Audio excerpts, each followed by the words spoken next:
ਬੈਠੀਆਂ ਹੋਣਗੀਆਂ। ਇੱਕ ਔਰਤ ਦੇ ਕਿਰਦਾਰ ਨੂੰ ਮੁਆਸ਼ਰੇ 'ਚ ਮਜ਼ੀਦ ਮਜ਼ਬੂਤ ਕਰਨ ਲਈ ਜੀ ਕੀ ਕਰਨਾ ਚਾਹੀਦਾ ਸਾਨੂੰ? ਹਰ ਔਰਤ ਮਜ਼ਬੂਤ ਕਿਰਦਾਰ ਦੀ ਹੀ ਹੁੰਦੀ ਆ। ਉਹਦੀਆਂ ਮਜਬੂਰੀਆਂ ਜੀ ਸ਼ਾਇਦ ਉਹਨੂੰ ਸ਼ਾਇਦ ਨਹੀਂ ਬਲਕਿ ਮੈਂ ਕਹਿੰਦੀ ਕਿ ਉਹਦੀਆਂ ਮਜਬੂਰੀਆਂ ਹੀ ਉਹਨੂੰ ਕਮਜ਼ੋਰ ਕਰ ਦਿੰਦੀਆਂ। ਅੱਛਾ। ਲੇਕਿਨ ਜਿਸ ਤਰ੍ਹਾਂ ਮੈਂ ਸੋਚਦੀ ਹਾਂ ਕਿ ਅਗਰ ਇਨਸਾਨ ਆਪਣੀ ਮਿਹਨਤ ਤੇ ਯਕੀਨ ਰੱਖੇ ਜੀ ਔਰ ਦੂਸਰੇ ਵੱਲ ਨਾ ਦੇਖੇ ਤੇ ਆਪਣੀ ਮਿਹਨਤ ਦੇ ਬਲ ਬੋਤੇ ਤੇ ਉਹ ਔਰਤ ਬਹੁਤ ਅੱਗੇ ਜਾ ਸਕਦੀ ਹੈ, ਠੀਕ ਆਪਣੇ ਆਪ ਨੂੰ ਮਨਵਾ ਸਕਦੀ ਹੈ। ਉਹਨੂੰ ਫਿਰ ਕਿਸੇ ਮਰਦ ਦਾ ਸਹਾਰਾ ਵੀ ਨਹੀਂ ਚਾਹੀਦਾ ਹੁੰਦਾ। ਨੋ ਡਾਊਟ ਕਿ मर्द अगर आगे बढ़ता तो उसके पीछे भी कोई कहते हैं ना कि हर कामयाब मर्द के पीछे एक औरत का हाथ होता है। तो मैं कहती हूँ कि हर कामयाब औरत के पीछे भी मर्दों का हाथ होता है।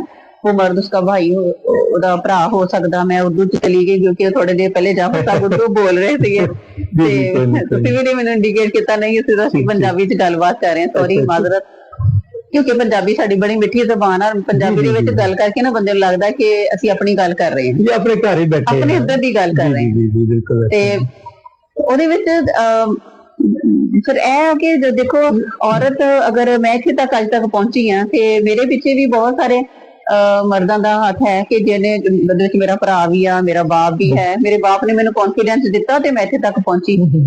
ਔਰ ਹੁਣ ਮੇਰੇ ਬੱਚੇ ਆ, ਮੇਰਾ ਬੇਟਾ ਮੈਨੂੰ ਬਹੁਤ ਸਪੋਰਟ ਕਰਦਾ